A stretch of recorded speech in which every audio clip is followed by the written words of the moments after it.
안녕하세요. 왕초보 구조 해석의 강문정입니다. 오늘은 어셈블리 기본 해석에 대해서 진행해 보도록 하겠습니다. 먼저 어셈블리 해석을 진행할 경우에는 어셈블리의 서로 부품 간의 결합 관계를 확인을 해야 합니다. 그래서 저희가 접촉 조건이라는 경계 조건을 필요에 따라 추가하게 되는데요. 처음에 우리가 어셈블리를 해석하기 위해 스터디를 생성하면 기본적으로 연결 조건에 전체 접촉이라는 본드 접촉이 세팅이 됩니다. 이것은 부품이 조립되었을 경우 면들이 일치하는 부위에 기본적으로 전체 접촉인 본드 접촉이 설정이 됩니다.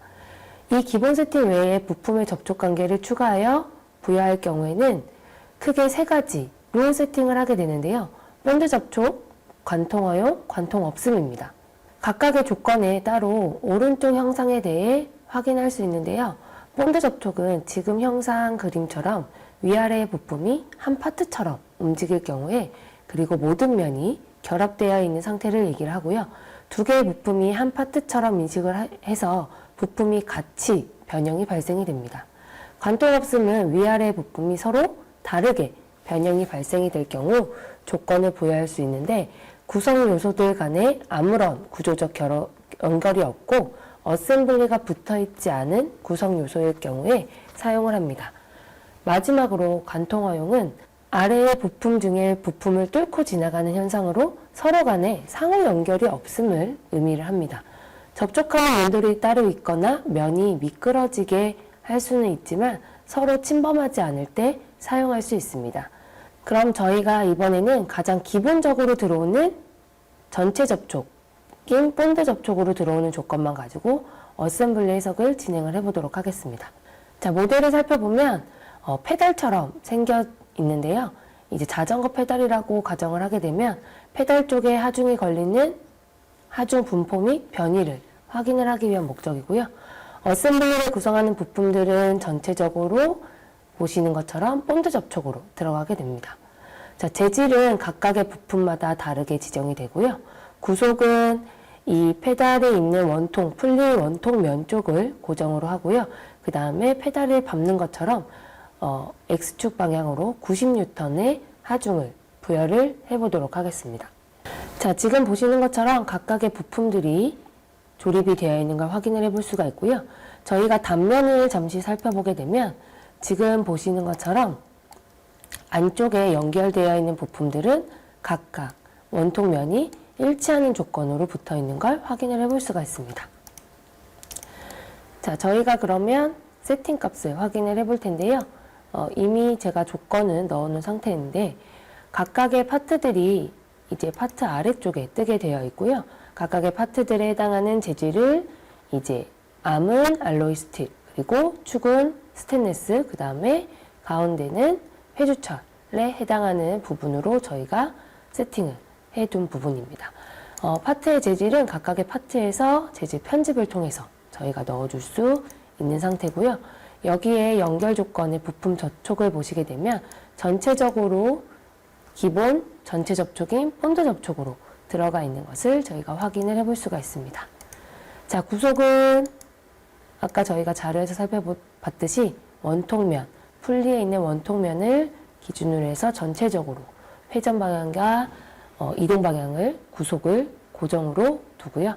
저희가 외부 하중 같은 경우에는 정의 편집을 통해서 보게 되면 페달의 원통면, 그리고 저희가 방향은 이 원통면의 수직이 아니기 때문에 전체적으로 정면인 플랜 1을 가지고 X축 방향으로 900N의 힘을 부여를 하도록 하겠습니다.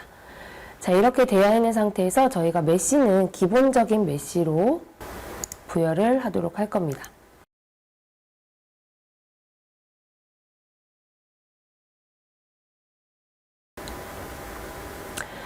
자, 메쉬가 되어져 있는 상태에서 저희가 결과는 이미 저희가 작업을 해놓은 상태고요. 자, 이 부품은 특별하게 접촉 조건이 없는 상태에서 저희가 확인을 해봤는데요. 자, 결과는 제가 이미 돌려놓은 결과값을 확인을 해볼 텐데요. 자, 특별하게 결과나 변이에 대한 부분들은 저희가 파트에서 보시는 것처럼 해당되는 부분을 보시고 최대 응력이 112MPa, 그리고 변이에 대한 부분은 0.6. 당연히 이제 하중에 걸리는 페달 쪽에 가장 큰 변이값이 걸리게 되겠죠. 자, 근데 저희가 어셈블리에서 결과를 확인을 할 때는 각각의 부품들이 여러 가지가 있기 때문에 지금의 응력과 변이는 모든 부품을 포함해서 최대 응력 혹은 최대 변이값을 확인을 해볼 수가 있는데요. 저희가 각각에 대한 부품의 재질값이 다르고 그 다음에 그 재질에 따른 항복 응력값이 다르기 때문에 각각의 부품별로 하중 분포가 어떻게 되는지 혹은 변이의 분포가 어떻게 되는지도 확인을 해봐야 되는 부분입니다. 그래서 저희가 파트와는 다르게 어셈블리에서는 각각의 부품들에 해당하는 응력에 대한 분포도 저희가 확인을 해볼 수가 있는데요.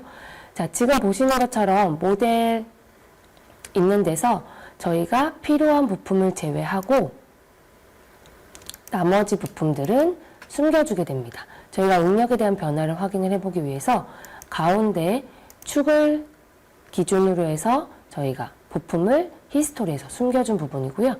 응력을 확인을 해볼 때는 정의 편집, 응력에 오른 클릭해서 정의 편집을 통해서 보시면 차트 옵션에 표시된 파트만의 최소 최대 영역 표시, 그 다음에 최대값을 자동으로 정의라는 부분으로 확인을 해주시게 되면 아까는 112메가파스칼에 해당하는 부분이었지만 지금 저희가 이 가운데 축에 해당하는 응력을 확인을 해보게 되면 이에 대한 부분은 최대 응력은 32.8메가파스칼에 해당하는 부분을 볼 수가 있고요.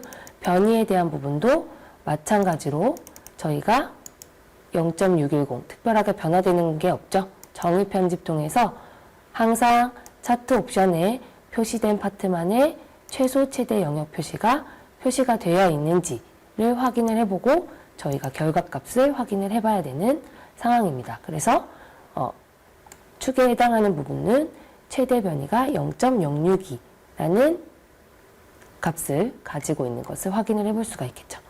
자, 이렇게 전체적으로 부품에 대한 부분들을 내가 필요한 부품들 그리고 필요하지 않은 부품들은 제외를 하고 그 상태에서 숨긴 부품으로 작업을 하고 응력 표시에는 항상 그 옵션이 표시가 되어 있으시면 그 부품에 대한 최소 응력 표시에 대한 부분만 확인을 해볼 수 있기 때문에 저희가 단품와는 다르게 결과값을 확인을 해볼 수가 있습니다. 자, 이렇게 저희가 접촉 조건에 대한 부분을 확인을 했지만 저희가 해석에서는 기본적으로 들어가는 본드 접촉만 확인을 해보았고 결과에 대한 부분들을 각각의 부품별로 확인하는 옵션을 한번 확인을 해보았고요.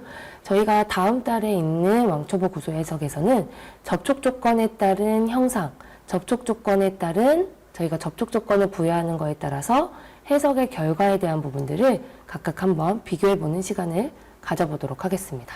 자, 오늘은 여기까지 진행을 하고요. 다음 시간에 접촉 조건에 대한 부분을 연장해서 작업을 할 거기 때문에 다음 시간에도 저희 꼭 만나도록 하겠습니다.